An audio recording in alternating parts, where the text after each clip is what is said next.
श्रीमते भक्ति वेदांत स्वामिनिति नामिने नमस्ते सरस्वती देवे गौरवाणी प्रचारिणे निर्विशेष शून्यवादी पाश्चात्य देश तारिणे जय श्री कृष्ण चैतन्य प्रभु नित्यानंद श्री अद्वैत गदाधर श्रीवासदि गौर भक्तवृंद।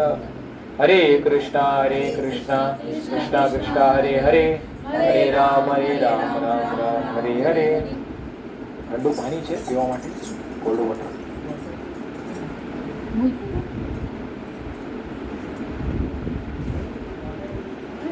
तो अगले हफ्ते जो है पुरुषोत्तम अधिक मास शुरू होने वाला है। कितने तारीख से शुरू होने वाला है? आने वाला अभी 17 या 18 तारीख से अभी शुरू होने वाला है। तो ये बहुत ही विशेष समय है। क्यों विशेष है? क्योंकि बोलते हैं कि ये जो पुरुषोत्तम अधिक मास है ये 3 साल में एक बार आता है। तो पहले तो इसका मल मास करके नाम था। मल मास मतलब बहुत ही अपवित्र समय, अपवित्र महीना था वो।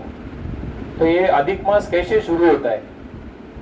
तो बताते हैं कि हमारा वैदिक कैलेंडर के हिसाब से जो समय का गणना होता है, काल, ये 2 इससे कैलकुलेशन होते हैं, सूरज और चंद्रमा। सूरज जो है पूरा नक्षत्र का ऐसा परिक्रमा करके आती है, 365 दिन उनको लगता है। तो हमारा 1 साल होता है, सूरज पूरा घूम के राउंड मार के आ जाता है। चंद्रमा जो है वो पूरा राउंड मार के वापिस आने को 354 डेज। सूरज को लगता है 365 दिन और चंद्रमा को लगता है 354 डेज। तो डिफरेंस कितना हो गया? हाँ? सूरज ये करता है बोलते हैं। सूरज 365 डेज में एक परिक्रमा करके आता है बोलते हैं, ऐसे बताते हैं। तो ये 11 दिन का जो डिफरेंस है बताते हैं। तो ये 11 दिन का डिफरेंस 1 साल में 11 दिन हो गया, 2 साल में 22 दिन, 3 साल में 33 डेज होता है। तो इसीलिए ये जो गैप है उसको भरने के लिए हर 3 साल में 1 महीना ऐड करना पड़ता है। उसके लिए अधिक मास करके वैसा एक स्टार्ट हो जाता है। वो एक कैलकुलेशन बताया है। दूसरा बताया है कि कभी कभी ये जो दशमी, एकादशी, द्वादशी, दशमी मतलब 10वां, एकादशी मतलब 11, द्वादशी मतलब 12वां, कभी कभी ये दोनों तिथि एक साथ आ जाती है और उसको बोलते हैं तिथि का क्षय होना। जब दशमी और एकादशी साथ में आ गया तो अभी 2 का 1 हो गया, तो 1 लॉस हो गया। कभी एकादशी और द्वादशी साथ में आ गया, फिर तिथि का क्षय हो गया, 2 का 1 दिन हो गया। तो ऐसा एक जो मिस होता है वो जब 30 होता है साथ में, तो उसमें भी फिर एक अधिक मास, ये तिथि क्षय जो हो गया, ये दशमी, एकादशी या एकादशी, द्वादशी, उसका साथ में आने की वजह से, तो उसमें भी 1 महीने का वो 30 तिथि जब ऐसा होती है तो उसमें 1 महीना ऐसा अधिक मास करके ऐड हो जाता है। तो बोलते हैं ये जो पुरुषोत्तम मास जो है, ये मल मास, ये जब आषाढ़ के महीने में आता है उस समय पर जगन्नाथपुरी में नव कलेवर का जो उत्सव है उस समय पर मनाया जाता है। नव कलेवर अर्थात 12 साल में एक बार भगवान जगन्नाथ को पुराने विग्रह से, उनका जो वो दारू ब्रह्म होता है उसको नए विग्रह में उसको ट्रांसफर करते हैं। तो भगवान जगन्नाथ स्वयं पुजारी के सपने में आकर बताते हैं कि नया विग्रह बनाने के लिए कौन से गांव में आपको जाना है, उसका पूरा रास्ता कितना किलोमीटर दूर है, कौन सा पेड़ में से उस विग्रह को बनाना है, उसमें क्या क्या चिन्ह होगा, ये वो डिटेल्स बताते हैं। उसके हिसाब से हम लोग जाते हैं और बराबर से वो जगह को ढूंढते हैं। वो चिन्ह जो भी भगवान ने सपने में बताया, वहाँ से उसको पेड़ को काट कर लाके उससे नया विग्रह का तैयार होता है। और फिर ये आषाढ़ महीने में जब ये मल मास आता है, उसी दिन वो प्राण प्रतिष्ठा होती है। और जो पुजारी जिसके सपने में भगवान आकर ये सब चीज़ें बताए, 1 महीने के अंदर वो पुजारी को भगवान अपने धाम लेकर जाते हैं। तो वो पुजारी मर जाता है। तो वैसा करके वो कई सालों से वो प्रथा ऐसा आती है। तो ऐसा मल मास के समय पर जगन्नाथपुरी में भगवान जगन्नाथ का जब वो मल मास आषाढ़ महीने में आता है, उस समय पर वो उत्सव मनाया जाता है। तो वो एक कारण बताया है। और एक कारण बताया नरसिंह पुराण में, ये अधिक मास क्यों आया। तो बताते हैं कि जब हिरण्यकशिपु ने तपस्या किया था और ब्रह्मा जी से वर मांगा था कि मुझे अमरत्व चाहिए, तो ब्रह्मा जी ने क्या बोला, अरे मूर्ख, मैं खुद अमर नहीं हूं, तुझे मैं अमर कैसे बना सकता हूं। आजकल बहुत लोग बच्चे का नाम रखते हैं ना, अमर। अमर मतलब क्या है? अमर। हाँ, जो मरेगा नहीं। लेकिन नाम अमर होने से बच्चा अमर नहीं हो सकता है। तो हिरण्यकशिपु का इच्छा था कि मुझे अमर बनना है, मुझे अमर कर दो। हिरण्यकशिपु ब्रह्मा जी बोले, अरे मैं खुद मरने वाला हूं, आज नहीं तो कल। हालांकि मेरी आयु लंबी है, बहुत लंबा आयु है ब्रह्मा जी का, लेकिन आज नहीं तो कल वो भी समाप्त होने वाला है। तो मैं तुम्हें कैसे दे सकता हूँ वरदान। तो फिर हिरण्यकशिपु ने बोला, चलो सीधा रास्ता नहीं निकल रहा है, तो थोड़ा उंगली को टेढ़ा करना पड़ेगा। तो क्या करते, हिरण्यकशिपु घुमा के वरदान मांगते, न तो मुझे कोई अस्त्र से मारना चाहिए, मुझे कोई शस्त्र से मारना चाहिए, मुझे न तो कोई घर में मारना चाहिए, न तो घर के बाहर मारना चाहिए, मुझे न तो कोई दिन में मारना चाहिए, मुझे न तो कोई रात में मारना चाहिए, मुझे न तो कोई जमीन पर मारना चाहिए, न तो कोई मुझे आसमान में मारना चाहिए, मुझे कोई मनुष्य नहीं मारना चाहिए, मुझे कोई जानवर नहीं मारना चाहिए। तो ऐसे करके बहुत सारा वरदान मांगा। तो उसमें एक और वरदान मांगा उसने कि मुझे साल के 12 महीने में कभी भी मृत्यु नहीं आना चाहिए। वो भी एक वरदान हिरण्यकशिपु ने मांगा। तो भगवान चाहते थे तो वरदान को तोड़ सकते थे, लेकिन भगवान ने क्या बोला, अभी इसने वरदान मांगा है कि साल के 12 महीने में ये मरना नहीं चाहिए। तो इसके लिए भगवान ने क्या किया, एक अधिक मास एक्स्ट्रा निकाला, जिससे ब्रह्मा जी का जो वरदान है वो भी टूटेगा नहीं, और साथ ही साथ हिरण्यकशिपु का भी मृत्यु हो जाएगा।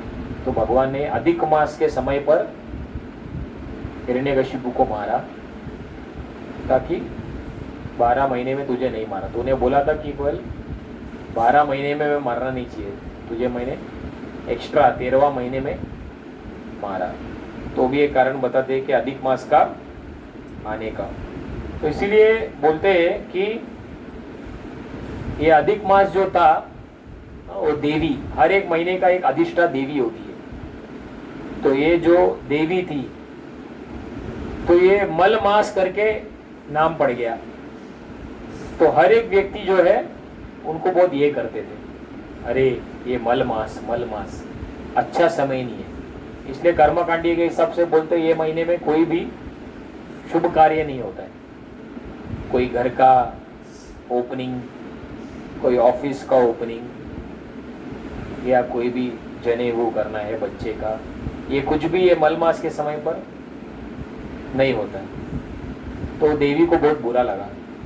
वो बोली, ये प्रभु देखो, मैं इतना अभागी हूँ कि मेरे इसमें कोई संग नहीं करना चाहता है, सब लोग मेरा नाम सुन के ही चीची चीची करते, तो आप कुछ कीजिए। तो भगवान ने बोला कि आप डरो मत, आपके नाम के साथ मैं मेरा नाम को जोड़ दूंगा।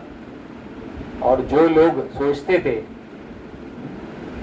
कि अरे ये मल मास, अधिक मास बहुत खराब है, वही लोग अधिक मास को पूजेंगे कि कब अधिक मास आएगा। तो इसलिए उस दिन से भगवान ने अपना नाम को मल मास के साथ जोड़ दिया। तो इसीलिए तब से हो गया पुरुषोत्तम अधिक मास। तो भगवान ने बोला, ये महीने में जो भी हम आध्यात्मिक कार्य करेंगे उसका फल कार्तिक महीने से भी 100 गुना अधिक लाभ सबको मिल सकता है। तो हर एक व्यक्ति कार्तिक के समय पर, दिवाली का समय पर, कार्तिक महीना, तो उसमें आध्यात्मिक चीज को ज्यादा करने का बताया गया है। चातुर्मास का सबसे चौथा महीना, लास्ट महीना, जिसमें भक्त लोग उड़द दाल नहीं खाते हैं, तो इडली डोसा सब अपना बंद हो जाता है वो महीने में। साउथ इंडियन उड़द दाल बंद हो गया। तो हम लोग के फार्म में भी कार्तिक चालू होने के 2 दिन पहले अच्छा डोसा वोसा पूरा बना के सबको खिला देते। मतलब अभी 1 महीना डोसा को मन में मत रखो, जितना डोसा आज खाना है सब लोग ब्रह्मचारी लोग खा लो दबा के। डोसा वोसा बना के सबको खिलाते हैं पूरा, क्योंकि वो अभी बंद होने वाला है।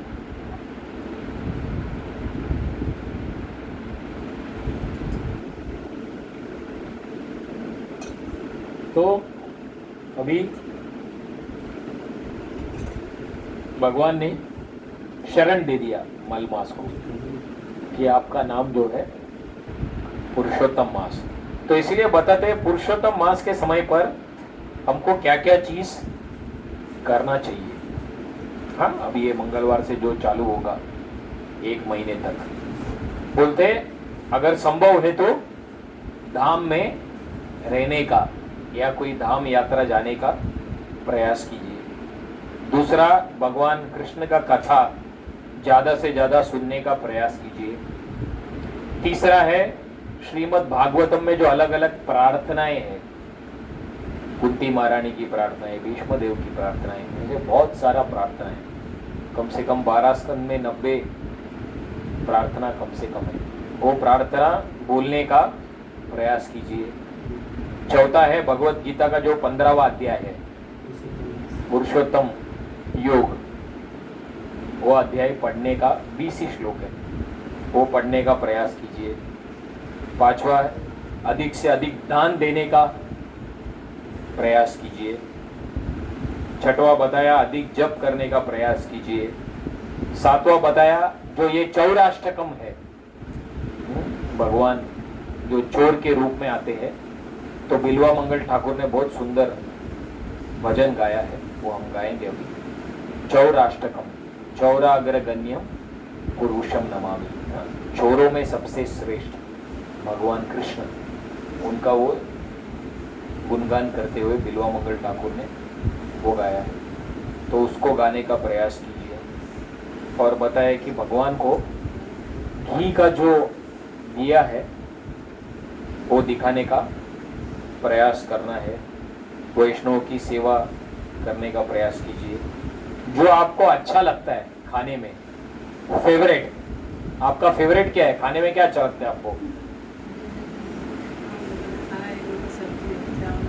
कुछ तो फेवरेट होगा ना जीवन में, ऐसा नहीं हो सकता है कि मेरा चावल फेवरेट है।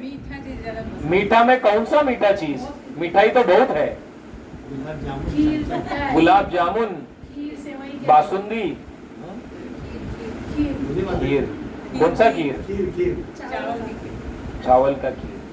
आपको क्या अच्छा लगता है खाने में? चावल का खीर। सब लोग चावल का खीर नहीं बोल रहे ना, एक बोल रहे करके सब लोग बोल रहे हैं। ओ ऐसा, हस्बैंड वाइफ दोनों का पसंद एक ही होता है क्या? ऐसा जरूरी है? ऐसा तो मैं देखा नहीं हूँ। एक घर में पूछा तो बोले मेरा हस्बैंड का और मेरा पूरा उल्टा है। हम लोग का बिल्कुल नहीं जमता है। मेरे को मीठा अच्छा लगता है, उसको तीखा अच्छा लगता है। मुझे बाहर घूमना अच्छा लगता है, उसको मंदिर घूमना अच्छा लगता है। ऐसा बोले। आप डर के तो नहीं बोल रहे ना कि थोड़ा, नहीं तो बाद में उल्टा घर में जाके थोड़ा नहीं ना, खीर बोल देते साथ में, नहीं ना, प्रेम सच ही बोल रहे, खीर ही अच्छा लगता है। हाँ, तो बताते हैं कि ये अधिक मास में कोई चीज हमको अच्छा लगता है, उसको हमें छोड़ने का प्रयास करना चाहिए। व्रत, जो चीज हमें अच्छी लगती है उसमें हमको 1 महीना व्रत लेना चाहिए, वो एक चीज बताया। और दूसरा बताया कि अगर कोई 3 टाइम खा रहा है तो उसको 1 टाइम कम करने का प्रयास करना है। कोई 2 टाइम खा रहा है तो 1 टाइम खाना है। तो उसमें थोड़ा एक शारीरिक चीजों के लिए थोड़ा कम समय कटौती करना, वो एक चीज बताया। तो ऐसे कितना चीज बताया अधिक मास में, कितना हमने क्या क्या डिस्कस किया, कोई बता सकता है? कम से कम 10 पॉइंट तो हमने चर्चा किया, क्या क्या करना चाहिए, कौन बता सकता है? अधिक मास में 15वां अध्याय, एक पॉइंट प्रभु जी ने बताया, भगवान को दीपक दिखाना, और हमें सत्संग मतलब पूजा पाठ के वो गीत सुनना, और स्वराष्ट्रकम गाना चाहिए, 3 पॉइंट। एक चीज को त्यागना, एक चीज त्यागना, 4 पॉइंट। और भोजन में हमें जैसे हम 3 टाइम खाते तो हमें 2 चीज मतलब भोजन को भी 1 टाइम कम करना। वैष्णव की सेवा 5 वैष्णव की सेवा, 6 माला जाप करना, 7 धाम में जाके सेवा, धाम में रहना, 8 दान करना, 9 और कुछ सब कवर किया हमने। बाकी और कुछ? श्रीमद् भागवतम से अलग अलग प्रार्थनाएं करना, जो 80-90 प्रार्थना है उसको रिसाइट करना। 15वां अध्याय पढ़ना गीता का, पुरुषोत्तम योग 15वां अध्याय पढ़ना। तो ये 10 चीज हमको याद रखना है। तो इसीलिए ये हम लोग चौराष्टकम जो है, ये हम लोग 2 दिन के बाद से हमें डेली सुबह शाम या 1 टाइम तो एटलीस्ट हमें गाने का प्रयास करना है। और गाने के बाद हमको दीपदान, जैसे कार्तिक महीने में दामोदर अष्टकम हम लोग गाते हैं और भगवान दामोदर को दीप दिखाते हैं, वैसे ही पुरुषोत्तम मास में 3 साल में एक बार भगवान को दीप दिखाकर चौराष्टकम हम लोग गाते हैं। प्रभु जी शाम को या तो शाम को टाइम मिले तो सुबह दिखा सकते हैं ना? हाँ, कभी भी सुबह या शाम, सुबह या शाम कभी भी चलेगा, समय मिले। जब समय। हाँ। और अधिक से अधिक लोग को भी हम लोग बोल सकते हैं दीप दिखाकर। चौराष्टकम बहुत सुंदर भगवान का भजन है, तो उसको ग्रुप में मैं डालूंगा। किसमें किसमें डाला है? हमारे ग्रुप में डाला है, अपना जो ग्रुप है उसमें है, सबके लिए हिंदी लिरिक्स में है। आप कभी डाल दीजिए। हाँ, आप डाल दीजिए। आप डाल दीजिए, बाद में भाभी नहीं हो तो हमारे में डाल दीजिएगा। आप लोग सब ग्रुप में है, हाँ, माता जी का जो ग्रुप है बनाया है उसमें है ना, तो उसमें आप लोग देख सकते हैं। मोबाइल लाए अभी कोई भी मोबाइल लेके नहीं आए। प्रभु जी उसका घंटी बजने लगती है, तो डिस्टर्ब होगा, इसलिए बंद नहीं कर देना।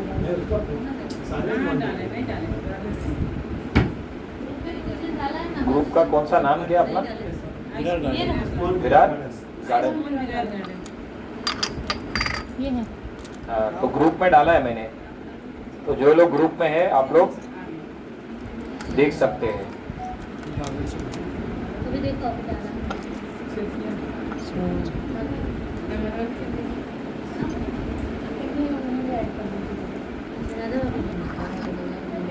मृदंग करताल है?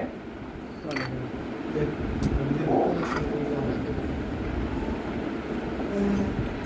तीन ताल आप बजा सकते हैं ना रेगुलर? अपना करताल आपको आता है ना, तीन ताल। मृदंग आपको आता है? सबको मिल गया? हिंदी में देख रहे आप लोग? विरार गार्डन का जो ग्रुप है उसमें आ गया हिंदी में।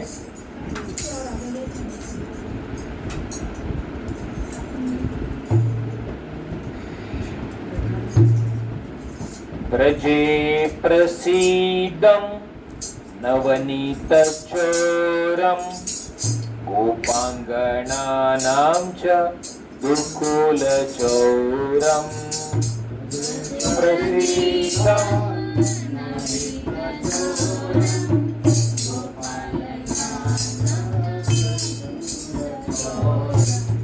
अनेक जन्मार्जित पाप चौरम चौराग्रगण्यं पुरुषं नमामि।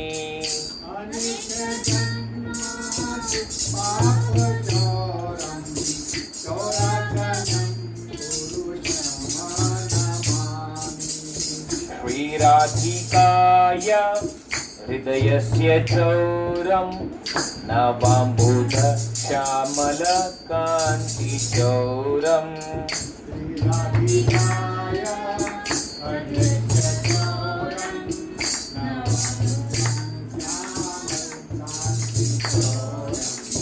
पादाश्रितानां च समस्तचौरं चौराग्रगण्यं पुरुषं नमामि।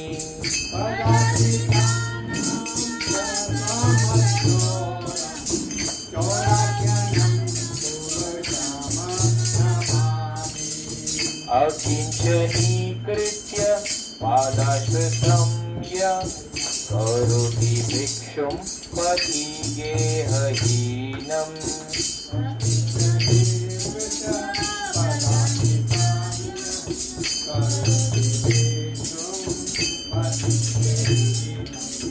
केनापि अहो भीषण चौर ईद्रे दृष्टश्रुतो वा न जगत्त्रयेऽपि।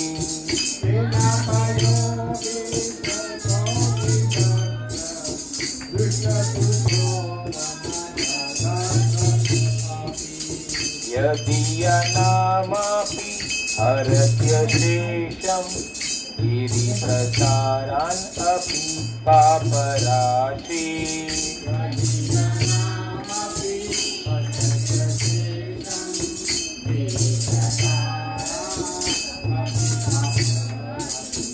आश्चर्यरूपो ननु चौर ईद्रे दृष्टश्रुतो वा न मया कदापि।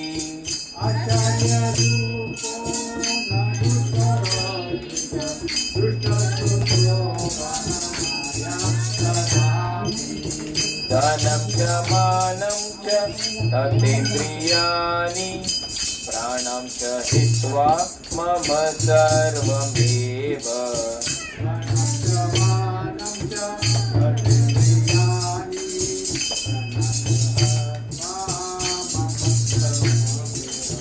पलायसे कुत्र धृतोऽद्य चौरा त्वं भक्तिधाम्नासि मया निरूढा।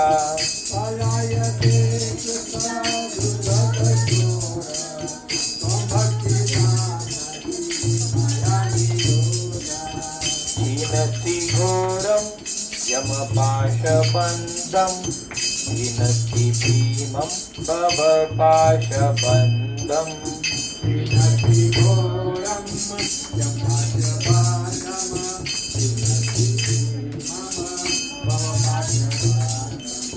छिनत्ति सर्वस्य समस्तबन्धं नैवात्मनो भक्त कृतं तु बन्धम्।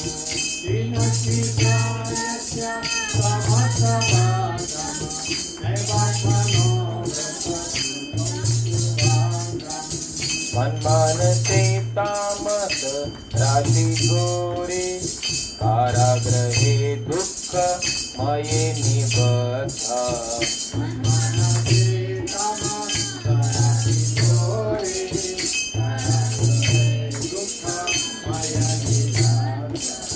लभस्व हे चौर हरे चिराया स्वचौर्य दोषोचितम एव दंडम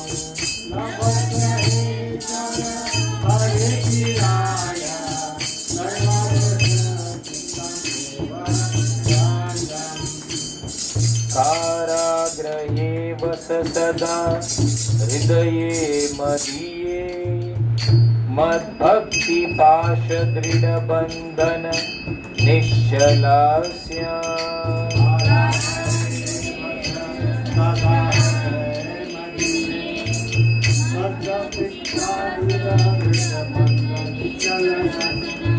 त्वं कृष्ण हे प्रलय कोटि शतान्तरेऽपि सर्वस्व चौर हृदयं नहि मोचयामि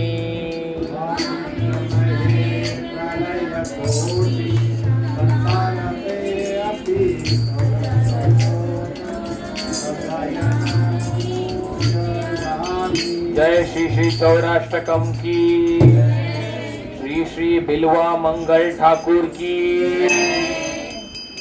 तो ये जो चौराष्टकम है ये किसने लिखा है? बिल्वा मंगल ठाकुर। तो बिल्वा मंगल ठाकुर जो थे वो दक्षिण भारत के एक संत थे, लेकिन संत के पहले उनका जो पहला जीवन था, जैसा बोलते कि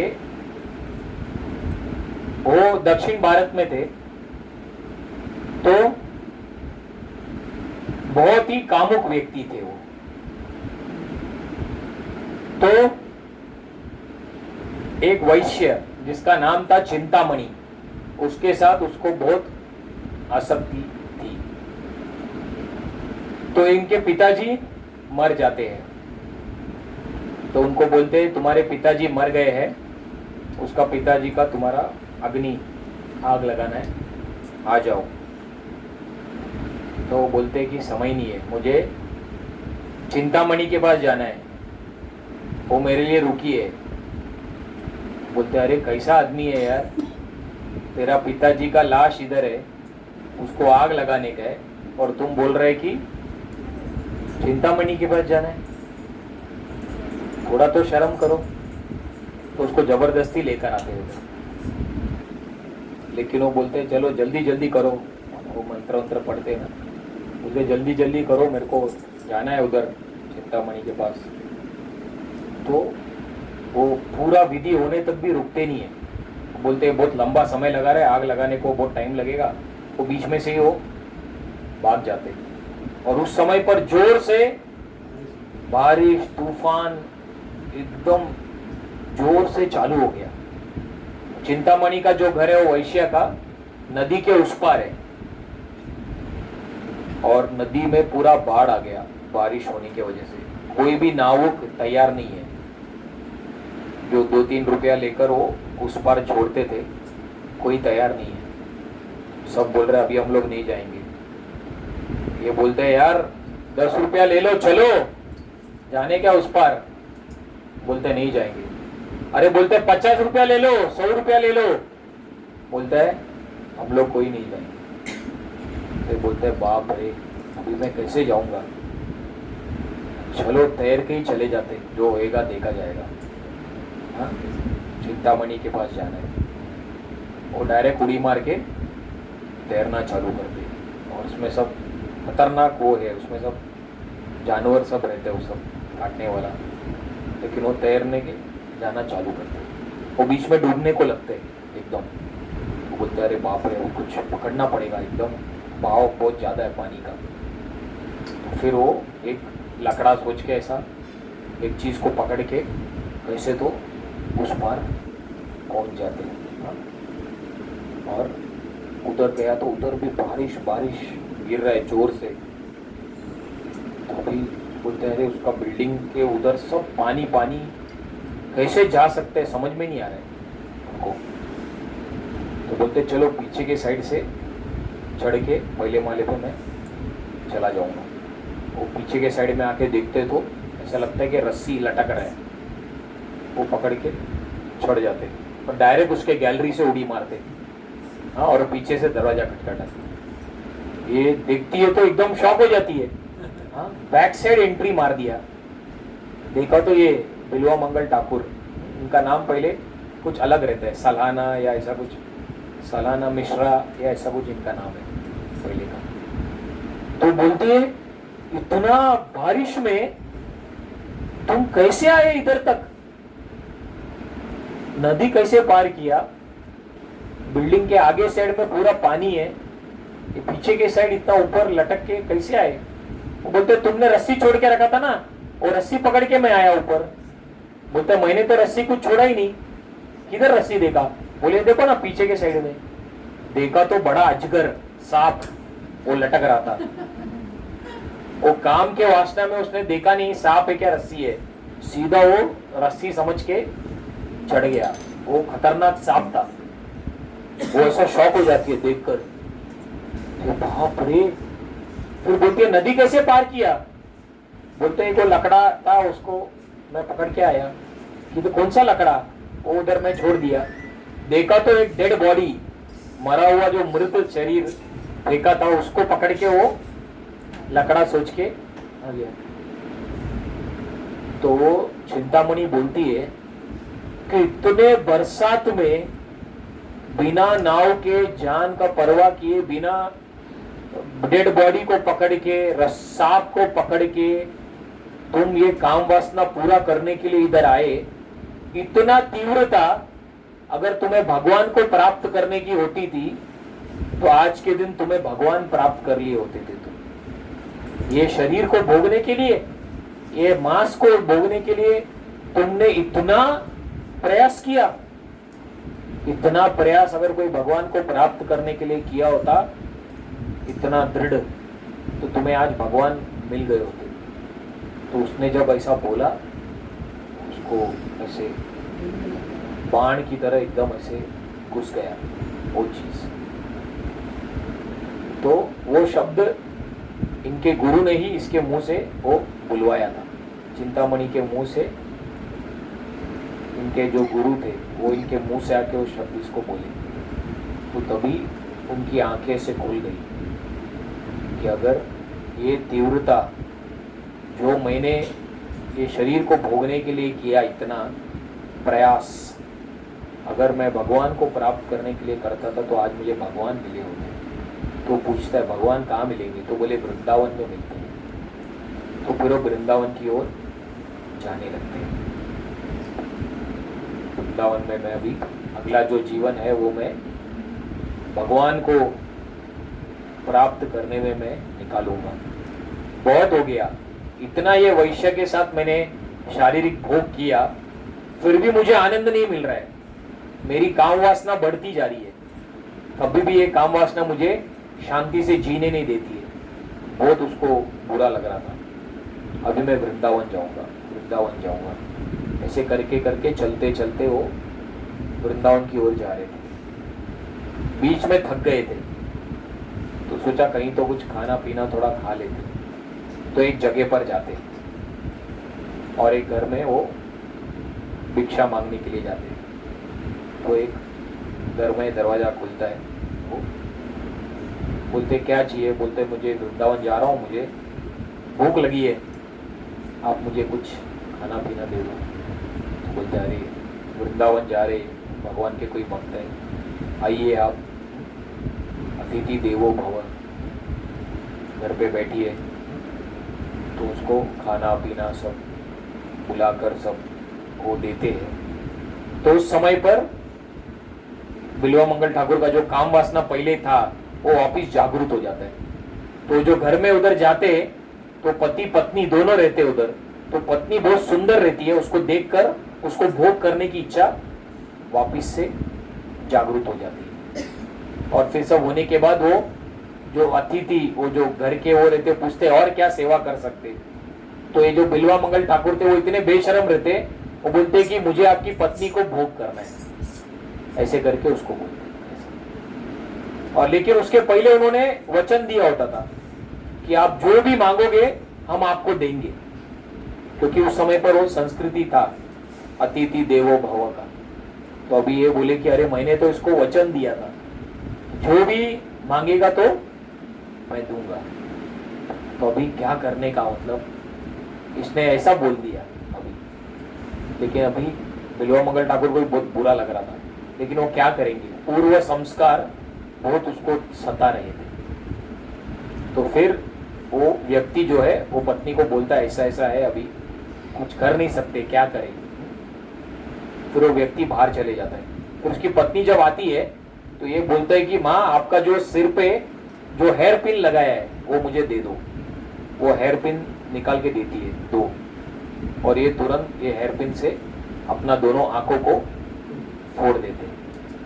बोलते ये आंखों के वजह से मैं ये संसार में बार बार फंसते जा रहा हूँ, ना रहेगा बांस ना बजेगी बांसुरी। फिर वो चिल्लाने लगती है। वो जब देखती है कि व्यक्ति ने पूरा अपना आंख फोड़ दिया है, और फिर वो बोलते ये आंख की वजह से ही पूरा मेरा मन विचलित होते रहता है।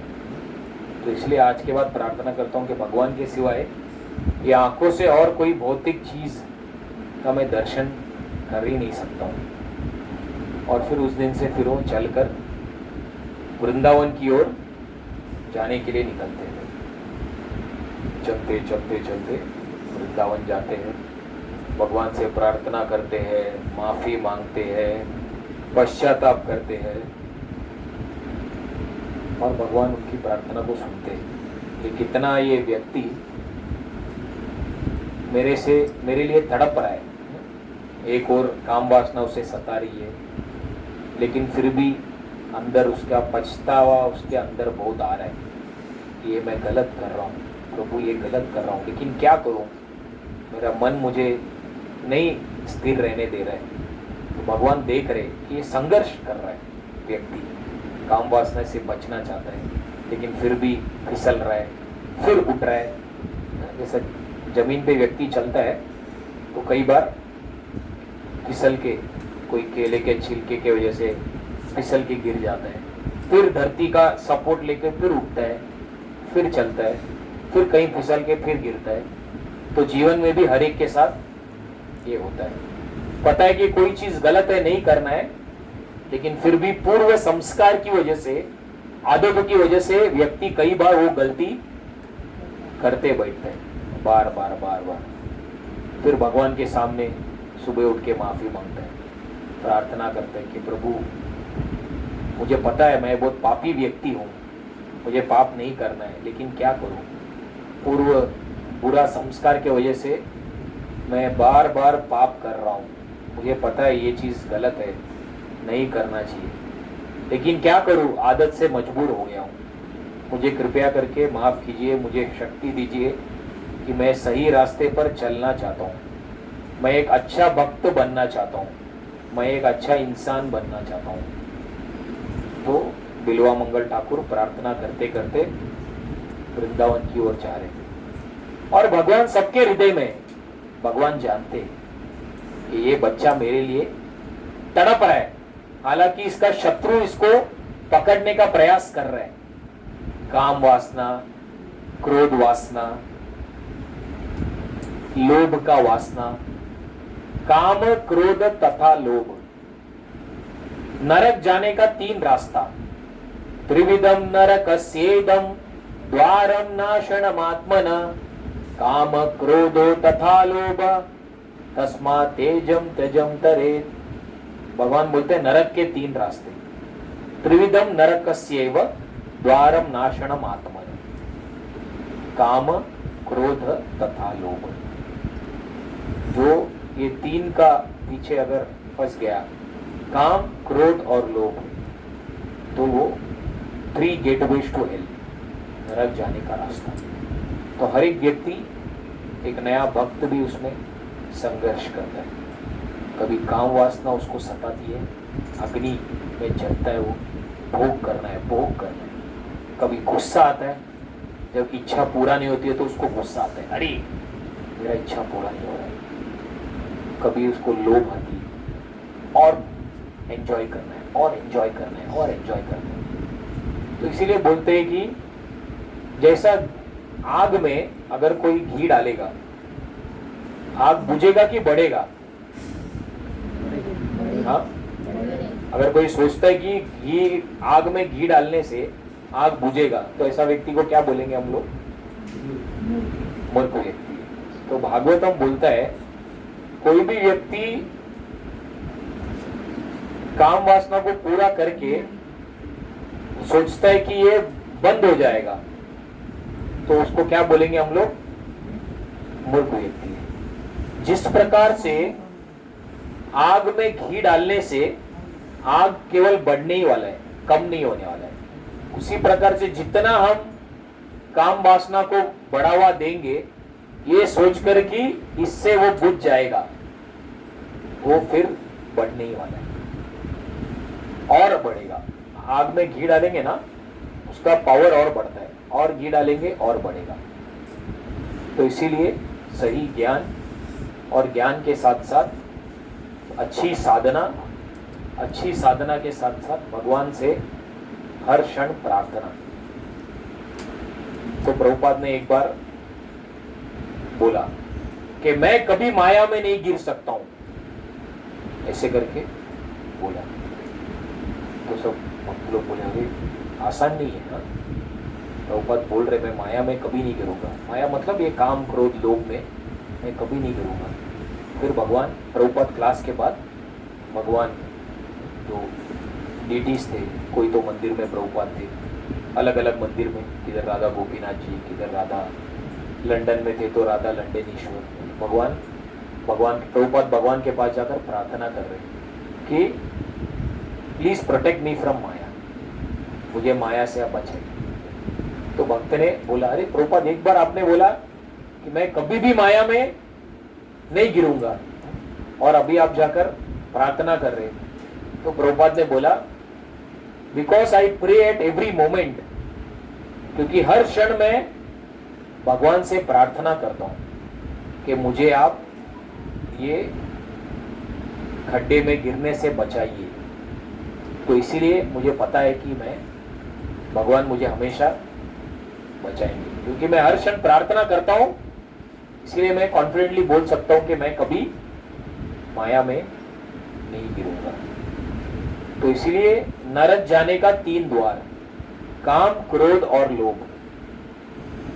लेकिन अगर हम भगवान से प्रार्थना करेंगे, हर क्षण अच्छी साधना करेंगे, नित्य गीता भागवत का श्रवण करेंगे, सत्संग करेंगे, भक्तों की सेवा करेंगे, तो ही हम इससे बच सकते हैं। अन्यथा बिना हरिनाम के जप किए, बिना भागवत कथा सुने, बिना वैष्णव की सेवा करे, अगर हम सोचेंगे कि मैं ये काम, क्रोध और लोभ वासना से बच जाऊंगा, ये संभव नहीं है। करोड़ों करोड़ों जन्मों से हमको ये बीमारी लगी है। जैसा बहुत खतरनाक कैंसर हो जाता है 4th स्टेज, वो कैंसर का कीड़ा आपके शरीर से जल्दी बाहर नहीं निकलेगा। कभी कैंसर बहुत ज्यादा हो गया तो वो चीज को काटना पड़ता है। अगर मेरा उंगली में अभी वो कैंसर हो गया तो बढ़ते बढ़ते जाएगा, तो अभी ये उंगली ठीक नहीं होगा तो मुझे इसको काटना पड़ता है, एम्प्यूटेशन बोलते हैं। जैसा गैंग्रीन हो जाता है, गैंग्रीन पूरा काला। तो उसी प्रकार से जैसा कैंसर का कीड़ा 4th स्टेज अंदर आ गया, वो अंगों को आपको निकालना पड़ता है। सबको अलग अलग जगह पर कैंसर होता है। उसी प्रकार से जब ये चीज, बीमारी समझना है, काम, क्रोध, लोभ जो है बीमारी है, ये बीमारी से अगर निकलना है तो उसके लिए अच्छा ट्रीटमेंट लेना, अच्छे हॉस्पिटल में एडमिट होना, अच्छा ट्रीटमेंट लेना और सही डाइट को फॉलो करना जरूरी है। इसलिए प्रभुपाद बोलते थे इस्कॉन जो है वो एक हॉस्पिटल है और गुरु जो है वो डॉक्टर है, और ये हरे कृष्ण महामंत्र जो है वो हमारा मेडिसिन है, दवाई। हरे कृष्णा कृष्णा कृष्णा हरे हरे, हरे राम राम राम हरे हरे। इसीलिए गुरु के निर्देशक अनुसार अगर सही तरीके से दवाई लेते रहेंगे तो ये काम रूपी जो बीमारी है, जो हमें करोड़ों साल से सता रही है, उससे हम लोग मुक्त हो सकते हैं, अन्यथा संभव नहीं है। करोड़ों जन्मों से भी मुक्त नहीं हुए, ये जन्म में अभी चांस है, इसमें नहीं हुआ तो आगे करोड़ों जन्मों में वो काम क्रोध लोभ के चक्करों में चलते रहेंगे और कभी भी मन में शांति नहीं आएगी, कभी भी जीवन में भी शांति नहीं आएगी। तो इसीलिए भौतिक जगत में वो एक संघर्ष है कि कैसे हम ये बीमारी से बचने के लिए, यही बीमारी से बचने के लिए हम लोग ये इस्कॉन रूपी अस्पताल में आए हैं, जहाँ पर हम डॉक्टर से सुने हैं कि भैया ये बीमारी है। भौतिक जगत में कोई बोलता भी नहीं है कि ये बीमारी है करके। अगर कोई बीमारी को अगर कोई बोलेगा नहीं बीमारी है, तो ये सबसे बड़ा मूर्खता है। अगर मुझे इधर फोड़ी हो गया, दुख रहा है, इधर फोड़ी है, लेकिन कोई बोलता नहीं है कि ये बीमारी है। कोई बोलेगा ये ब्यूटी स्पॉट है तेरा, इतना सुंदर लग रहा है, ये ब्यूटी स्पॉट है, इधर भी फोड़ी हो गया, पस है, दुख रहा है, अरे इधर भी ब्यूटी है, बहुत अच्छा स्पॉट है। तो अभी क्या बोलेंगे? जो बीमारी है उसको लोग अगर गुणगान करेंगे कि ये सुंदरता का ये है, तो प्रॉब्लम है उसमें। तो इसलिए संसार में जो बीमारी का चीज है उसको लोग गुणगान करते हैं। अरे वाह, ये बहुत कामुक व्यक्ति है, इसके देखो रियल हीरो है ये, तो उसको लोग हीरो करके गुणगान करते हैं। पूरा उल्टा है। भगवान बोल रहे ये जीरो है, हीरो नहीं है, ये जीरो है। लेकिन ये संसार बोलेगा ये हीरो है, देखो इसको काम वासना पूरा करने के लिए बहुत एनर्जी है, ये सुपरस्टार है और उसके लाखों करोड़ों फॉलोअर आ जाएंगे। तो वो गलत चीज बता रहा है और करोड़ों लोग उसके पीछे जा रहे हैं। काम क्रोध लोभ को बहुत प्राधान्यता देते हैं। तो ये बीमारी है और गुरु जो है वो ये पस को फोड़ने का प्रयास करेगा, लेकिन दर्द होएगा। कोई अगर पस के ऊपर फूंक मारेगा ना फोड़ी पे, बहुत आनंद आएगा, अच्छा लगता है कोई फूंक मारेगा। लेकिन जैसे कोई पिन लेकर उसको थोड़ा ऐसा दबाएगा निकालने को,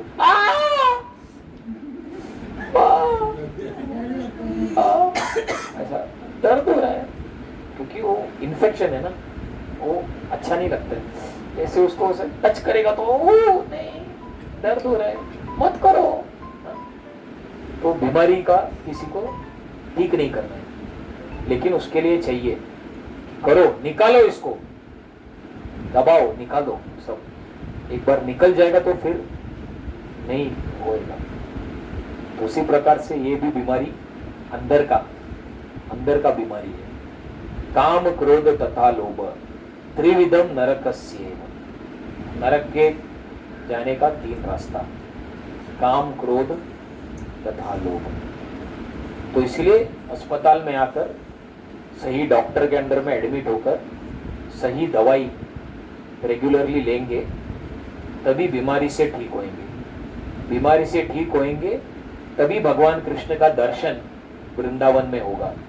तो बिल्वा मंगल ठाकुर भगवान से प्रार्थना करते करते जा रहे, भगवान मुझे ये बीमारी से बचाइए, मुझे ये बीमारी से बचाइए। अभी तो मैं आंख भी निकाल दिया, अभी प्रभु मेरे मन को अभी विचलित नहीं करना है, अभी आपका दर्शन करना है, मुझे माफ कर दो, मुझे माफ कर दो। ऐसा करके जब वो वृंदावन गए, तब भगवान उनके सामने एक ग्वाल बाल के रूप में आकर उनको दूध देते हैं और बोलते हैं बाबा ये लो दूध पी लो।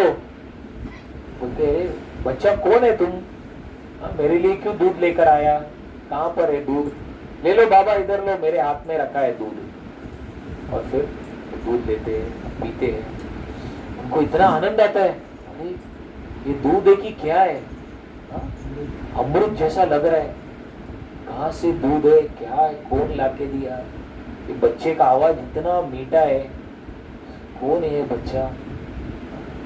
दूध पीते हैं, फिर भगवान आके एकदम प्रेम से दोस्त की तरह उनसे बात करते रहते हैं। बाबा तुम कहाँ से आए हो, तुम्हारा गांव क्या है, और फिर ये उनको प्रश्न पूछते हैं। फिर वो बोलते हैं मेरा नाम गोपाल है, मैं यहीं पर रहता हूँ। तुम्हारा नाम गोपाल है? तुम कहाँ रहते हो बच्चा? मैं इधर ही रहता हूँ, मैं एक ग्वाला हूँ। ऐसा ऐसा सब पूरा बातचीत करके करके सुनते सुनते सुनते बिल्वा मंगल ठाकुर का भगवान के साथ बहुत आसक्ति हो जाता है और रोज मिलने के लिए आते रहते, दूध लेकर आते, मिलते, बात करते। ऐसा करते करते फिर भगवान का उनको बांसुरी का धुन सुनाई देता है। फिर धीरे धीरे उनको पता चलता है ये बच्चा जो है ये साक्षात भगवान कृष्ण है जो मेरे साथ बात कर रहे हैं। और फिर उनको भगवान के साथ एकदम घनिष्ठ संबंध हो जाता है। और फिर भगवान का दर्शन उनको, हालांकि आंख नहीं है लेकिन भगवान उनको आंख देते हैं केवल उनका दर्शन करने के लिए। और वो भगवान का दर्शन करके ये जो भजन है चौराष्टकम जो अभी हमने गाया, ये भजन बिल्वा मंगल ठाकुर ने स्वयं उन्होंने लिखा है, कंपोज किया है। तो अभी ये जो भजन हमने गाया इसका हम लोग मीनिंग जो है उसको डिस्कस करेंगे। पहला लाइन क्या गाया हमने? व्रजे प्रसीदम नवनीत चौरम गोपांगणानाम च दुकूल चौरम। क्या बोल रहे? व्रजे प्रसीदम नवनीत चौरम। ये व्रज के वर्ष में प्रसिद्ध है। किसके लिए? मक्खन चोरी करने के लिए, माखन चोर, उसके लिए ये फेमस है। ये पहला बता है। गोपांगणानाम च दुकूल चौरम, गोपियों का वस्त्र चुराने के लिए ये बहुत फेमस है। दूसरे लाइन में, तीसरे लाइन में क्या बोल रहे? अनेक जन्मार्जित पाप चौरम। अनेक जन्मार्जित, हमारे कितने जन्मों के जो पाप है वो सारे पाप को वो हर लेते हैं। इसलिए भगवान का नाम है हरि। हरि मतलब जो हमारे पाप लेते हैं। चौराग्र गण्यम पुरुषम नमामि। तो ये भगवान जो चौराग्र गण्य, चोरों में भी श्रेष्ठ होता ना, चोरों का सरदार, उनको मैं साक्षात नमस्कार करता हूं। तो ये पहला श्लोक में बोला। दूसरे श्लोक में क्या बोल रहे? श्री राधिकाया च हृदयश्च चौरम। राधा रानी के हृदय को जो चुरा लेते। भवाम्बुद श्यामल कांति चौरम। जो क्लाउड है, मेघ, क्लाउड का जो कलर है ब्लैकिश ब्लू, वो कलर भी कृष्ण ने चुरा लिया। कृष्ण का कलर है ब्लैकिश ब्लू, तो वो ओरिजिनल कलर है वो क्लाउड का। तो भवाम्बुद श्यामल कांति चौरम, दूसरा लाइन। तीसरा लाइन बोलते पादाश्रितम नांच समस्त चौरम। तो जो भक्त भगवान का शरण लेते हैं, आश्रित, उसका सारा दुख को वो हर लेते हैं। चौराग्र गण्यम पुरुषम नमामि। तो इनको मैं साक्षात नमस्कार करता हूं। ये दूसरा श्लोक में। तीसरा श्लोक में क्या बोलते हैं? अकिंचनी कृत्य पादाश्रितम वा। कोई भी अगर भगवान का शरण लेता है, अकिंचन, अकिंचन मतलब वो भगवान का पूरा शरण लेता है। भगवान क्या करते हैं? उसको करोति भिक्षुन, उसको भगवान भिखारी बना देते। तो जो भगवान का शरण लेता है सब कुछ छोड़कर, भगवान उसको क्या करते? भौतिक स्तर से भिखारी बना देते। भौतिक स्तर पर जो भी उसका सब सहारा है वो सब छीन लेते, ताकि वो केवल भगवान के पास ही रहेगा, नहीं तो इधर उधर उड़ी मारते रहेगा। ये भी मेरा सहारा है, मेरा घर, मेरा बच्चा, मेरा बैंक बैलेंस, मेरा ये वो। तो इसलिए बोलते हैं जो अकिंचन, उसको भगवान पूरा भिखारी बना देते। करोति भिक्षुम पति गेह हीनम। बोलते हैं ऐसा चोर के बारे में कभी सुना ही नहीं है। हाँ, केनापि अहो भीषणम चौरम इद्रिक। जिसने जिसका शरण लिया उससे सब कुछ छीन लेते। अरे बाप रे, ये कैसा है? ऐसा चोर के बारे में कभी सुना नहीं है। दृष्टवा श्रुतो न वा मया कदापि। हाँ, कभी मैंने सुना भी नहीं है। दृष्टा श्रुतो वा न जगत रहेती। तीसरा श्लोक में। चौथे में क्या बोला है? यदीय नामापि हरत्य शेषम। जिसका नाम लेने से गिरि प्रसादाम अपि पापराशि। गिरि मतलब पर्वत। केवल हरि नाम लेने से पर्वत के इतना भी जिसका पाप है, पहाड़ साइज का पर्वत, वो भी पूरा साफ हो सकता है। यदि या नामापि हरत्य शेषम गिरि प्रसादाम अपि पाप राशि। आश्चर्य रूपो ननु चौरम इद्रिक दृष्टा श्रुतो वा न मया कदापि। तो बोलते ये एकदम आश्चर्य है। केवल उनका नाम लेने से पहाड़ के इतना भी अगर किसी ने पाप किया है जीवन भर ने, हाँ, काम क्रोध लोभ के जाल में आकर ये संसार में फिसल फिसल के गिर के भी इतना पाप किया है, तो हरि नाम लेने से वो सब कुछ नष्ट हो सकता है। ये चौथे श्लोक में। पांचवें श्लोक में क्या बोला है? धनम च मानम च तथेन्द्रियानि। आपने मेरा धन छीन लिया, आपने मेरा पूरा मान छीन लिया। प्राण प्राणम च हित्वा। इंद्रियानि मेरा इंद्रिय, मेरा प्राण, सब कुछ आपने मेरा ले लिया, चोरी कर लिया। मेरा धन, मेरा मान, मेरा इंद्रिय, मेरा प्राण, मेरा सब कुछ। अभी आप कहां भागोगे? मैं आपको भक्ति के रस्सी से बांध लूंगा। पलाय से कुत्र धृतो अद्य चौरा। अभी आप कहां भागोगे? मेरा सब कुछ आपने छीन लिया, अभी मैं आपको भागने नहीं दूंगा, मैं आपको रस्सी से बांध दूंगा। ऐसा करके पांचवें श्लोक में बोल रहे। छठवें श्लोक में क्या बोल रहे? छिन्नस्सी घोरम यमपाश बंधम। यम का जो पाश है आप उसको काट सकते हो। भिन्नस्सी भीतम भवपाश बंधम। ये जो संसार का जो भवपाश है उसको भी आप काट सकते हो। छिन्नस्सी सर्वस्य समस्त बंधम।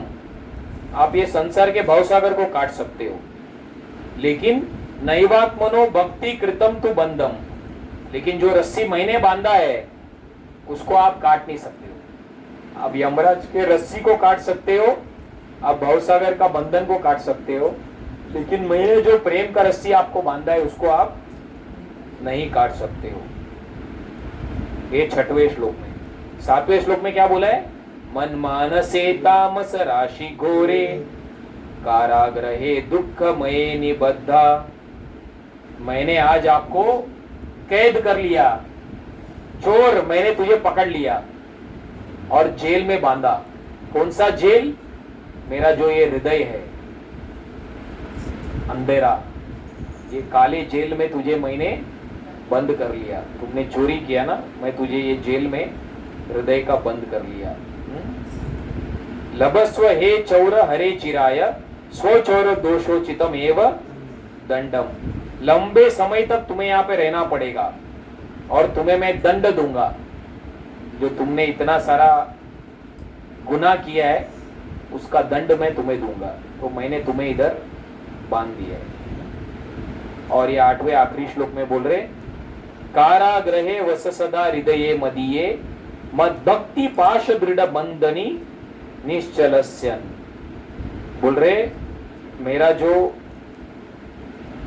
भक्ति का जो पाश है ये बहुत टाइट हो गया। अभी दिन भर दिन मेरा भक्ति का जो दृढ़ता है वो मजबूत होते जा रहा है। और आप अंदर ये जो जेल में आप हमेशा यहाँ पर हमेशा रहोगे, क्योंकि मैं करोड़ों जन्मों तक आपको मैं यहाँ से बाहर जाने के लिए ये जेल में अभी खोलने वाला नहीं हुआ ताला। आपको ये जेल में करोड़ों करोड़ों जन्मों के लिए आपको यहाँ पर रहना पड़ेगा, क्योंकि मेरा जो भक्ति है वो दिन बर दिन दृढ़ होते जा रहा है, मजबूत। तो ऐसा करके ये बिल्वा मंगल ठाकुर ने ये चौराष्टकम लिखा है। जो बिल्वा मंगल ठाकुर अपने शुरुआत के जीवन में चिंतामणि जैसे वैश्य के साथ इतने कामुक थे, वहां से परिवर्तन होकर वो भगवान के एक शुद्ध भक्त बनकर एक महान वैष्णव आचार्य बन गए। तो ये महान वैष्णव से हम सीख सकते हैं कि कोई भी व्यक्ति ये संसार में, चाहे कोई कितना भी पापी क्यों ना हो, कोई पैसे के पीछे पागल है, कोई लड़की के पीछे पागल है, कोई घर के पीछे, लेकिन कोई भी किसी के भी अंदर कितना भी बुरी आदतें क्यों ना हो, लेकिन अगर उसने भगवान की भक्ति को अगर पकड़ लिया, सही संग में आकर हरि नाम, हरि कथा, भक्तों की सेवा, धाम का यात्रा करना, भगवान का श्रृंगार करना, सेवा करना, ये चीजें अगर वो करने लगेगा, भले हृदय में कितना भी काम वासना हो, क्रोध हो, लोभ हो, लेकिन संभव है। अगर बिल्वा मंगल ठाकुर काम के अग्नि को से लेकर प्रेम की अग्नि तक, ये जो सफर था, काम अग्नि से प्रेम अग्नि, वो उनका पूरा जीवन का सफर था।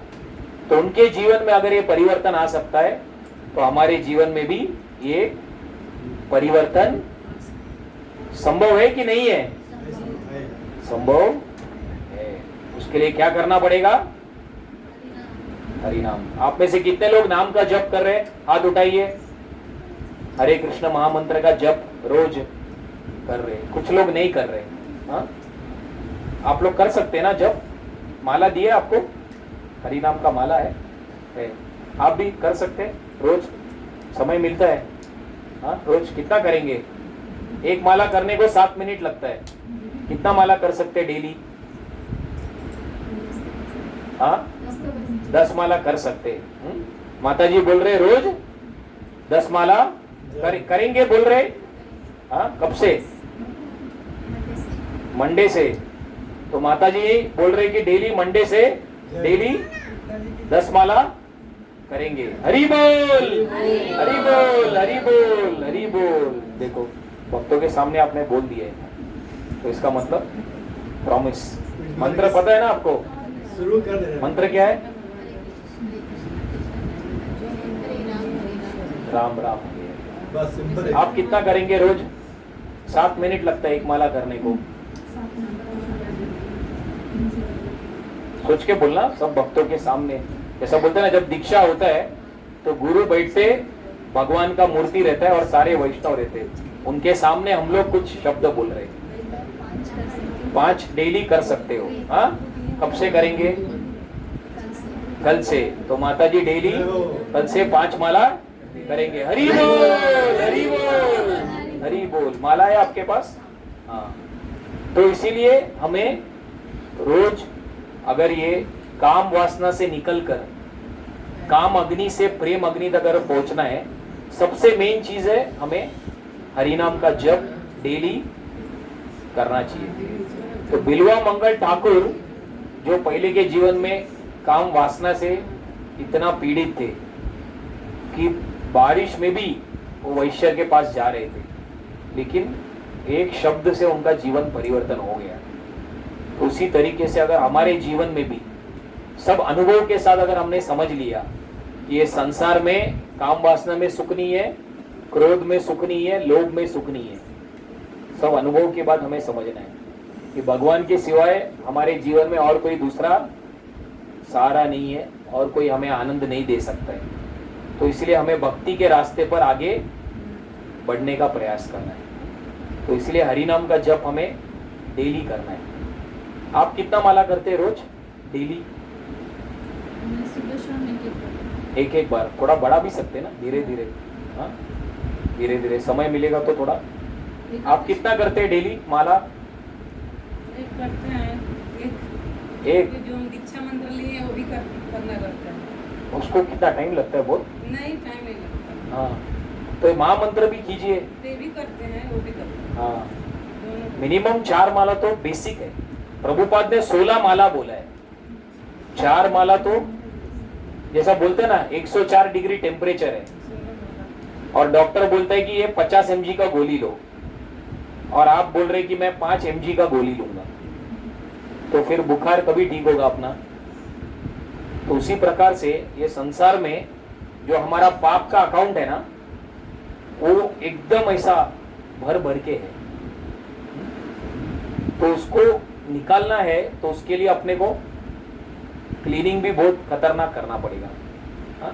जैसा एक कमरे को 100 साल तक साफ नहीं किया है, और मैं बोलता हूँ अरे जरा झाड़ू लेके आ, रूम साफ करना है, और आप वो झाड़ू में से जो एक इतना सा आता है ना, एक बाल, 4 बाल वाला, एक झाड़ू भी नहीं, वो 4 बाल कांडी, हाँ, इससे मैं साफ करूंगा, तो कितना समय लगेगा वो घर को साफ करने को? क्या लगता है? हाँ, 100 साल से घर गंदा है, एक झाड़ू से भी कुछ होने वाला नहीं है। 10-20 झाड़ू, 10-20 लोग लगेंगे, तब जाकर बड़ा कमरा साफ होगा। और आप बोल रहे मैं केवल वो एक कांडी ला सकता हूँ, अभी इसको साफ करने के लिए और कितना साल जाएगा? तो उसी प्रकार से हमारा कचरा इतना है, और 16 माला जप मतलब एक बेसिक हम लोग साफ करने के लिए प्रयास कर रहे हैं। तो 16 नहीं तो कम से कम 4 तो मिनिमम हर एक व्यक्ति को करना चाहिए, तब जाकर। और 4 करने को 7-4 आधा घंटा लगता है। 24 घंटे में आधा घंटा मिलना कोई बड़ी बात नहीं है। हर एक व्यक्ति मोबाइल में व्हाट्सएप, यूट्यूब, इसमें 2-3 घंटा 4 घंटा तो सबका बर्बाद होता ही है। ये कोई बड़ा, सबको पता है।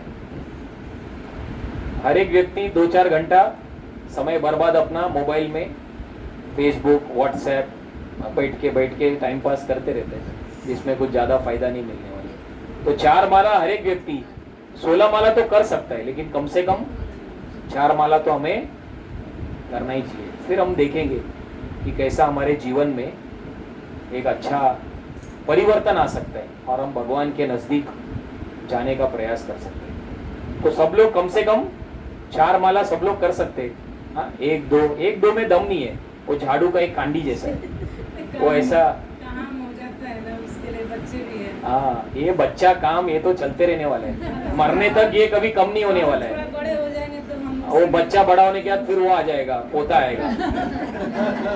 पोता बड़ा होने के बाद फिर पोते का पोता आएगा। ये कभी कम होने वाला है, इसका कोई अंत नहीं है। अपना माला को हमें करना ही है। ये जो दलदल है, ये दलदल से कभी कोई निकलने वाला नहीं है। अपने को अभी इसी में रहते रहते हमको साथ ही साथ करना। कोई व्यक्ति सोचता है कि सब ठीक हो जाएगा तब करूंगा, ये सबसे बड़ा मूर्खता का ये है। अभी बच्चा छोटा है। जैसा नारद मुनि का कथा सुना आपने? नारद मुनि एक व्यक्ति के पास गए थे, उसका नाम था कैलाश। हाँ, सुना? कैलाश के पास जाते और कैलाश को बोलते, कैलाश चलो मैं तुम्हें भगवत धाम अभी लेकर जाना चाहता हूँ, चलोगे क्या? तो कैलाश क्या बोलता है, अभी मेरा कुछ शादी हुआ है, मुझे पूरा याद नहीं आ रहा, बहुत साल पहले मैं सुना था, अभी मेरा शादी हुआ है, अभी मेरे बच्चे हैं, तो अभी कमाना है ये वो, तो अभी मैं नहीं आ सकता हूँ। ठीक है। फिर नारद मुनि जाते, फिर 10-20 साल के बाद फिर आते हैं, फिर कैलाश अभी चलो, तो बोले कि अभी बच्चे बड़े हो गए, इनका शादी करना है, ऐसा वैसा करके कुछ बोलते हैं। फिर 20-30 साल के बाद आते हैं, कैलाश चलो अभी चलेगा? नहीं, बच्चे का अभी शादी हो गया है, लेकिन बच्चे नौकरी में और इसमें इतना बिजी है कि ये जो पोता है उसको संभालने के लिए कोई भी घर पे नहीं है, तो मुझे और मेरी पत्नी को वो पोते को संभालना पड़ता है। हाँ, वो पोता रोज टॉयलेट जाता है, उसको साफ करो, उसको गार्डन में घुमाओ, तो अभी नहीं आ सकता हूँ। फिर वो होने के बाद फिर नारद मुनि जाते हैं, फिर आते हैं, देखते तो कैलाश नहीं है। कैलाश किधर गया? तो उधर एक कुत्ते का आवाज आता है, अरे कैलाश चल आएगा, अभी तो मौका है। हाँ, यही घर में तो अभी कुत्ता बन गया, अभी तो आएगा क्या? तो बोलता है कि ये मेरे जो पोते और ये सब है ना, बच्चे तो सब मर गए, पोते वगैरह इन लोग नालायक लोग घर को अच्छे से ध्यान नहीं देते, तो इसीलिए घर का जो रखवाला है मुझे ही करना पड़ता है। तो इसीलिए मैं इधर, मेरा पोता और उसका पोते का भी बच्चा होगा, तो ये घर का रखवाला, कोई भी चोर वगैरह आता है तो मैं उसको भोग भोग के रक्षा कर रहा हूँ। तो उन लोग बिस्किट दूध देते तो मैं वो खा के घर में रहता हूँ। तो नारद मुनि बोलते बाप रे, देखो कैसा मूर्ख व्यक्ति, दुनिया में ऐसे भी लोग हैं। तो फिर नारद मुनि फिर जाते, फिर ऑफिस से कुछ समय के बाद फिर नारद मुनि आते, बोलते अरे कैलाश किधर गया किधर गया, तो कुत्ता भी नहीं है इधर, फिर आवाज आता है उधर, तो सांप के रूप में उधर है। तो नारद मुनि उसको बोलते कैलाश चलेगा क्या, अभी तो आएगा। बोलते नहीं नहीं नहीं नहीं, मेरा पोते का जो पोता, पोता तो अभी मर गया है, बहुत हो गया, लेकिन उसका जो लड़का है, मेरा पोते का पोता, उसका ये सब पूरा प्रॉपर्टी है, और ये प्रॉपर्टी में बहुत सारा उसने चीज रखा है। बहुत सारे लोग बोले पुराना हमारा सब सोना हमने खोद कर जमीन में गाड़ के रखा है, और इधर बहुत लोग उसको लूटने के लिए आते हैं, तो मैं उसका रक्षा करता हूँ। रात के समय में कोई आता है तो मैं उसको डस लेता हूँ। तो ये मेरे पोतों ने बनाया हुआ प्रॉपर्टी को और लोग लूटते हैं, तो उसका मैं रक्षा कर रहा हूँ। तो नारद मुनि बोले बाप रे। फिर ऐसा बोला तो नारद मुनि ने चिल्लाया उस समय पर, घर पे सब लोग थे, वो कैलाश का पोता ये वो, बोले सांप सांप, तुम्हारे घर पे इधर सांप है इधर बाहर, और सब पोता वोता सब लोग डंडा लेकर आकर भाड़ भाड़ करके उसको मारते। उनको थोड़ी पता है कौन है ये, और फिर नारद मुनि उनको लेकर जाते। तो ये कथा प्रभुपाद जी बताते थे ये सिखाने के लिए कि ये भौतिक संसार इतना दलदल है कि अगर कोई अपना दिमाग अगर नहीं लगाएगा तो ये पूरा दलदल में खींचे खींचे चला जाएगा। बहाना तो 10 करोड़ बहाना कोई भी देख सकता है, लेकिन उसमें नुकसान किसका होने वाला है, अपना ही होने वाला है, क्योंकि हमारा ही जीवन निकल जाएगा जो करोड़ों जन्मों से ये कर रहे। तो इसलिए जब अच्छा मौका भगवान देते हैं, अच्छा गुरु, अच्छा सत्संग, तो फिर उसमें हमें उठकर आगे बढ़ने का प्रयास करना है, क्योंकि भगवान बार बार मौका नहीं देंगे, कुछ समय के लिए चांस देंगे।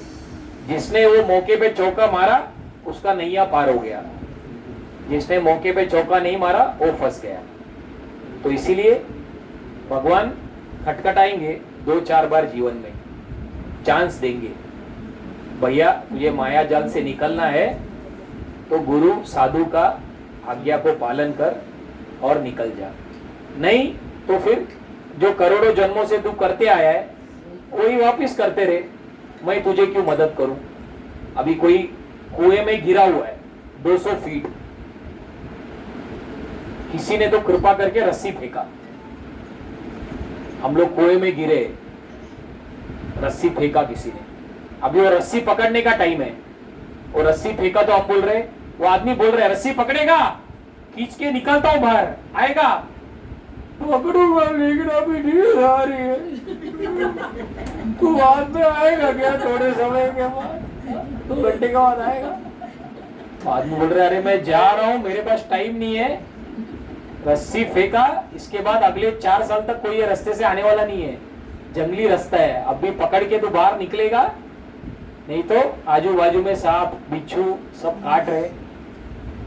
तो अभी क्या बोलेगा, अगर कोई ऐसा बोलेगा व्यक्ति, तो फिर तो जिसको पता है कि गुरु ने रस्सी फेंका है, अपने को अभी पकड़ के बाहर निकलना है, ज्यादा समय किया तो वो निकल जाएंगे आगे, फिर कोई रस्सी डालने वाला नहीं है, फिर वही अंधेरे कुएं में सांप बिच्छू के साथ पड़े रहना पड़ेगा।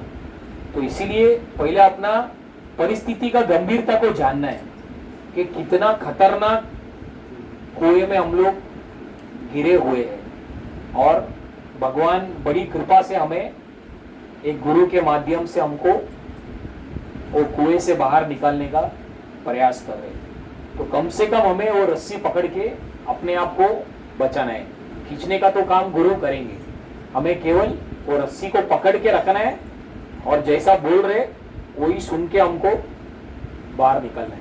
लेकिन उसमें अगर अपने दिमाग चलाया, कई बार आलसीपन बहुत रहता है, अधिकतर लोग आलसी रहते हैं और आलसीगिरी में बहुत सारा हजार बहाना बोलेंगे, लेकिन फिर फायदा नहीं है। एक 15-16 साल के एक लड़के को मैं मिला था, उसको बोला जब कर, वो बोला अभी तो समय बहुत है, अभी मैं मेडिसिन पढ़ाई कर रहा हूँ, आगे करेंगे, 17 साल हो गया, 20 साल हो गया, जब कर, नहीं अभी तो पढ़ाई करना है।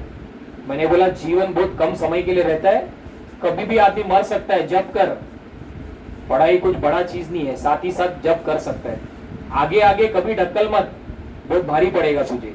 नहीं सुना, कोविड में 21 साल में कोविड आ गया, कोविड में लड़का मर गया 21-22 साल में। मौका दिया था, आगे जब करेंगे, कोविड में मर गया, 4-5 साल बोला, सुना नहीं, किसका नुकसान? मेरा नुकसान नहीं है, तुम्हारा नुकसान हो गया, मर गया। तो ऐसे कई उदाहरण देखा है जो बड़ा बड़ा बहाना देते हैं। कोई 15-16 साल का लड़का, बाद में करूंगा, अभी पढ़ाई है, अभी बच्चा है, पोता है, ये सब फालतू है। जिसको करना है करके वो निकलेगा, नहीं तो फिर मर जाएगा। ऐसे कई सारा केस देखा है।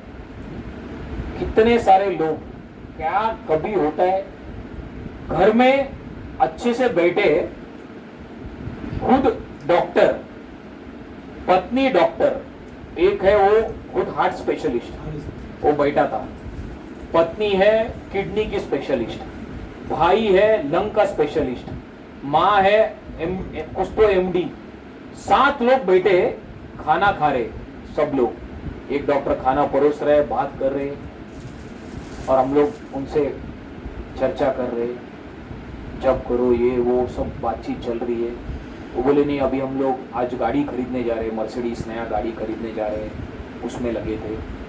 उसके बाद बोले कि हम लोग ये शनिवार को अफ्रीका घूमने के लिए जाने वाले हैं। ऐसा वैसा सब बातचीत चल रहा था, और अचानक से वो खाते खाते उसको हार्ट अटैक आ गया। उसके सामने 7 घर वाले थे, सब देखते रहे, कोई उसको बचा नहीं पाया।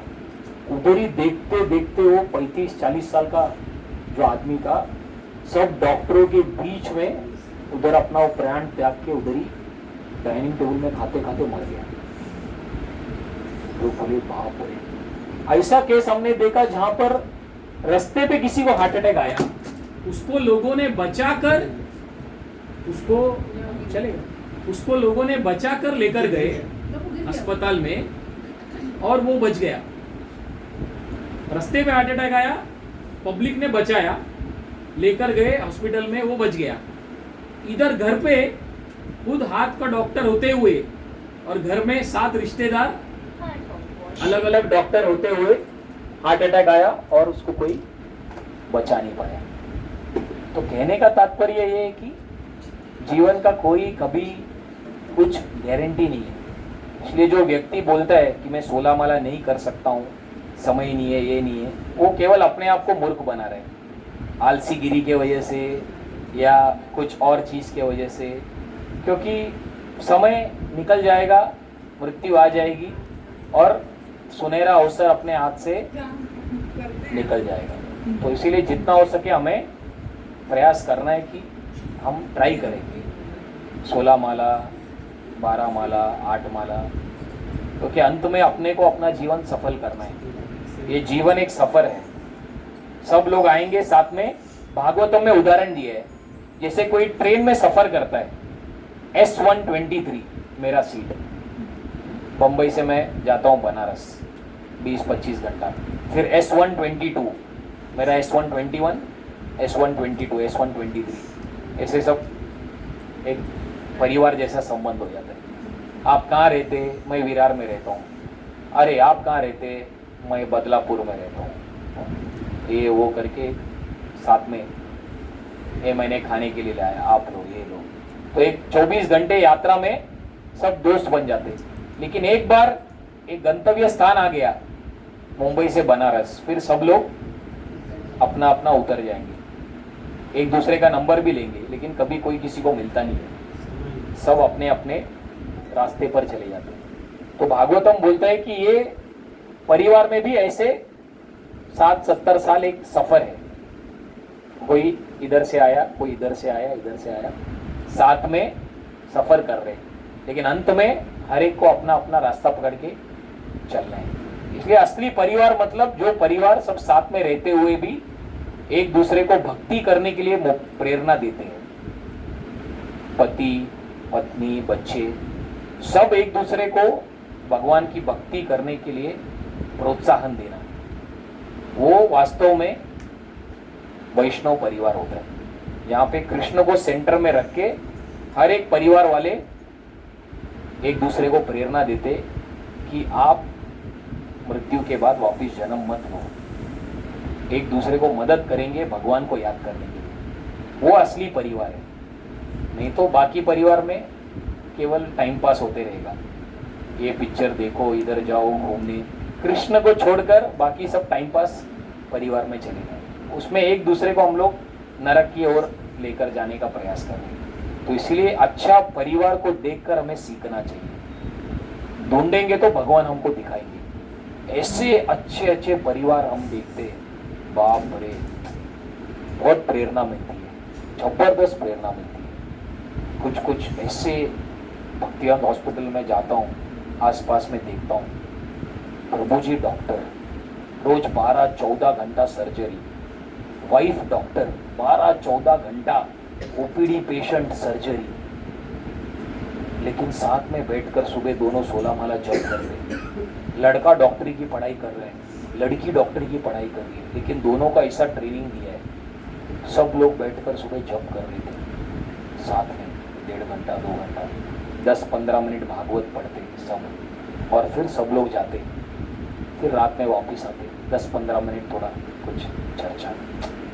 तो ऐसे परिवार भी हम देख रहे हैं। मतलब डॉक्टर मतलब ऐसा नहीं है कि खाने का काम नहीं है, 12-14 घंटा पति भी बिजी है, पत्नी भी बिजी है, लड़का बिजी है, लड़की बिजी है, उनके पास समय नहीं है।